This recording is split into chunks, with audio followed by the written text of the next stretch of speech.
Alright guys, so I'm in the Vogue showroom and I'm going to take a quick walk around of the newly released 800X Rally. It comes in two paint schemes, so you have this two-tone yellow and black, and then you have the all black over there. These are the only two colors available that have been released, and let's do a walk around. This is not a technical review, it's just a walk around so we can see the features if you're interested. So let me start from the top here. We look at the windshield.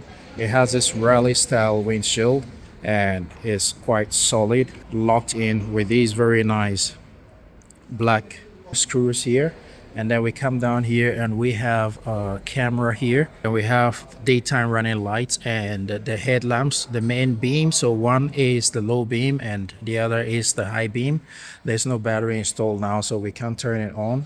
And then it also comes with LEDs all around. Turn signals are LEDs as well. And then on the side you get some deflectors here to help with wind deflection, so that's really cool. And then we go down to the underneath the headlamps. So we have two auxiliary lights here, and underneath the whole unit we have the crash bars. And then we have upside down forks in this lovely gold finish. And then we have a reflector here on the mudguard. Mudguard feels solid plastic. Nothing seems to be wobbling or creaking, so that's nice.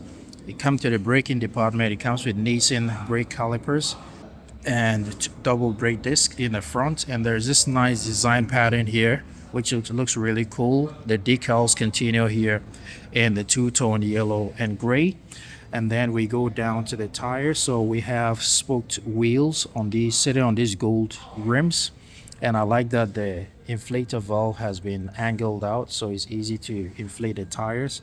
This one is coming with Pirelli tires, Pirelli Rally Street tires, and then it comes in sizes 90 rim 21, so 21-inch rim tires. It's just going to roll over bumps and undulations really nicely. And then in there we can see our radiator, but the radiator is protected by this plastic. Even though it's not metal, it's very nice solid plastic which is angled out nicely. So this halfway this way angles out this way, and the other half angles out that way. You got your horn placement there, really nice. You got your coolant down there. It's interesting where it's placed, but it's going to be easy to refill. And then underneath we've got a metal bash plate, and I like that the bash plate also has all these inlets here to allow for extra cooling. So let's move on to the left hand side, and you can see the crash guards continue all the way to the left hand side. You can see the fairing is they're going for this bold fairing design. And if we go down here we can see the engine in this bronze sort of color. And I showed you earlier the coolant, so it's going to be very easy to reach because the cap is just right here. It's not one of those that is hidden underneath somewhere. And we look at the frame, they're going for this pipe frame. We got a slipper clutch here, feeling really nice and tactile. And then you have a very wide foot peg here for the rider, and underneath you got a metal teeth, so you can undo with tools. You can see the bolt down there, and take off the rubber for some off-roading. Got a very solid looking side stand, and the gear lever itself is retractable, so when the bike falls it's not going to break because it's just going to tack in with the weight on the ground, so that's nice. Everything is blacked out here. You got your Vogue badge in here. You got LX 800 2A, DS 800X. Again, you can see here. So everywhere you look, they're trying to inform you of the bike you are looking at or sitting on. You also have rear foot pegs, and they feel very solid and very tactile out as well, sitting on this nice metal frame here. And if we go to the back, you get a very solid looking swing arm here. You get a very thick chain sitting on this nice sprocket here on the rear. And if we look here, we can see our tire pressure, so 220 kPa, and then with extra weight 250 kPa front and back. That's nice. And it's a nice touch here. There's this plastic here which is going to prevent dirt and debris and mud from reaching the rear suspension or the spring underneath there. So that's really cool. Some manufacturers don't provide that, so it's nice to see that this one provides it. And everything you're seeing on this bike is from factory. So rear pannier and rear carrier are all installed from factory, so you don't have to do it aftermarket. Now if we come down here, we have our rear lighting, no battery, so I can't show how it looks like, but there's some nice design language in there. You got your LED turn signals, a reflector, number plate placement area right here, and then we go on to the right hand side. We got very nice muffler. I saw a customer's bike out there and I was able to listen to the sound, so I'll put a sound on the screen right about now.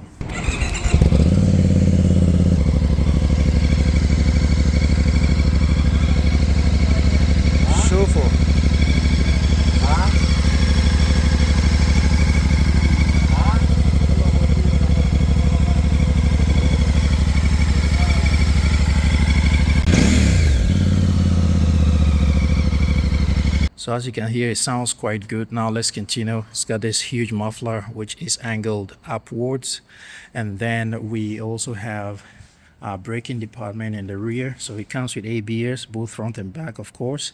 You got your single piston Nissan brake caliper here wrapped around this very thick looking brake disc, 4 millimeters thickness. And then we also have gold spoke to wheels on the rear as well, and it's going to be easy to get in there. I love these wheels because it's easy to clean and to manage. On the rear tire, we have 150/70 rim, 18 tire size, so they're going in for 18 for the rear. And you can see on this side of a swing arm looks very solid as well, and there's this nice cutout here for adjusting your chain. And then you got your ABS cable running this way, and then on this side the cover of the engine is also in this lovely bronze color. You got your brake lever here which feels very solid, and it also tucks in, so when it drops it's not going to break the whole lever. This is good for long journeys so that you don't have to worry about something breaking whilst you're on a journey. And then underneath here, nicely hidden, we have a rear brake fluid reservoir, and it's exposed, but at the same time it's not going to be exposed to the element, so even when you drop it, it's not going to break. But at the same time, to undo it, you just undo this screw and then you can take it out or something for maintenance or whatever you want to do. The engine block itself sitting in there, it's interesting because this place is bronzed and the top part of the engine block is as well, but all other parts of the engine are blacked out, so that's nice. It's a 2-cylinder. I like that the oxygen sensors are not hidden underneath, but they are just on the side, so if you want to clean them, it's very easy to undo them here and maintain them. So yeah, overall everything done really nicely, and it's going to be easy to maintain this bike as well. If we look at the seats, this is a pannier seat. It's not very wide, but it feels soft.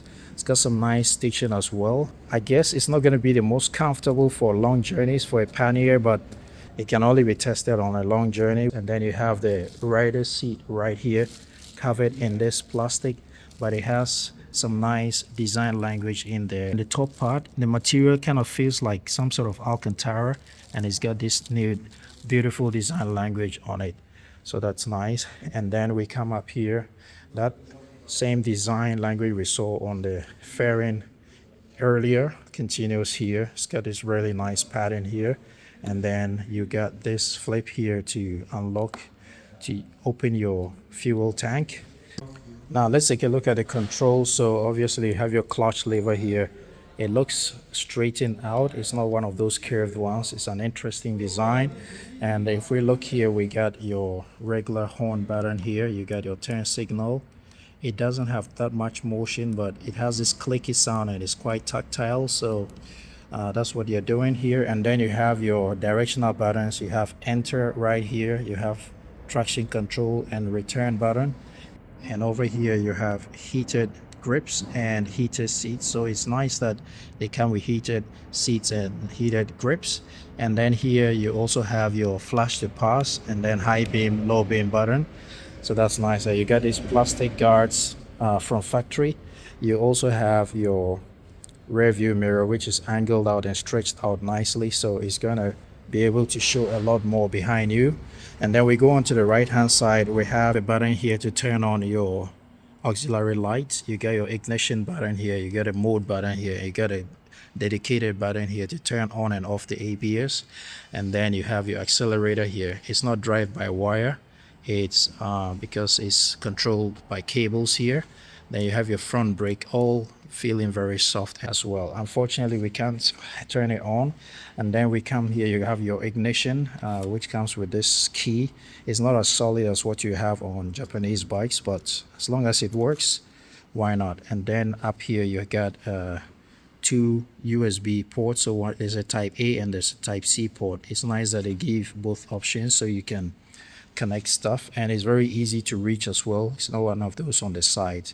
All the cables are done nicely. And then you have this portrait style TFT screen, which will display all the information you need. I'll put that on the screen too right now.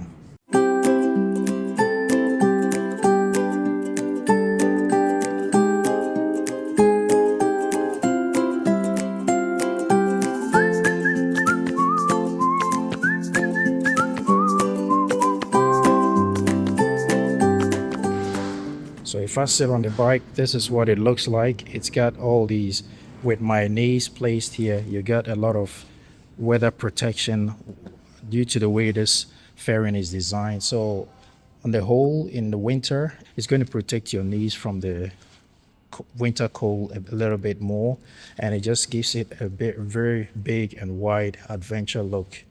You get suspension, adjustable suspension as well, but you need screwdrivers to do that for both dampen and rebound on both left and right, but you need screwdrivers to do that, and it's quite bouncy when you sit on it. So sat here at my head level, this is what I'm seeing. The grips are a bit stretched forward, but because of how low the seat is, any size of rider can lean in or sit back and reach the controls. But I would say the TFT is a bit too stretched out, so if you have bad eyesight, it might be a struggle to see because it's like quite far from the rider. But hey, as long as it's clear, I'm sure you're going to be able to see out. But I think that for most people, this screen will not be enough because it looks so tiny. It's not going to offer that much wind protection. So my guess is a lot of people are going to switch to a bigger one when they get this bike. But you can see the overall, so it widens here and then it narrows all the way to the top. So I've left a few goodies for the end. You might have seen this unit here whilst I was reviewing the front part. So this is the stabilizer. This is a new design of the stabilizer that they're going for. Very interesting design, and I'm not sure if you can see, but you can see there is a connection here, and you also have adjustment knob here, so you can adjust for high and soft. So at high speeds you can adjust it depending on how comfortable you feel, and it's going to stabilize the steering wheel. So that's a new design. I've never seen it, and I'm sure it's going to be new for many people as well. I'm not sure how I can get it. I hope you're seeing the angle properly, but it's just this black unit, and then you have your control here, so that's interesting. And then on the left hand side you got very soft clutch. So this oil reservoir here enables you to have this soft mechanism with the clutch. So that's really nice. Really soft. It's as soft as what I have on my Honda CB 500X. So yeah, that is going to make it easy to ride on very long journeys. And even in traffic, you're not going to get tired because when I pull it, I can actually pull it with one finger. And there is a last one here. You might have seen this camera here as well, and this camera also takes footage for safety reasons. So it records, and then in case you want to retrieve your footage, you can connect to the USB that I showed earlier, and you can you can download the footage. So that's really nice for safety. You don't have to do it aftermarket. So these are 3 new things that might be interesting to know about this bike.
Alright guys, so that's the end of this video. Thank you for sticking around. I'm truly grateful. If you enjoyed this video, don't forget to give me a thumbs up and subscribe to the channel so we can grow it together. Till I see you in the next video guys, ride legal, ride safe always. Peace and I'm out.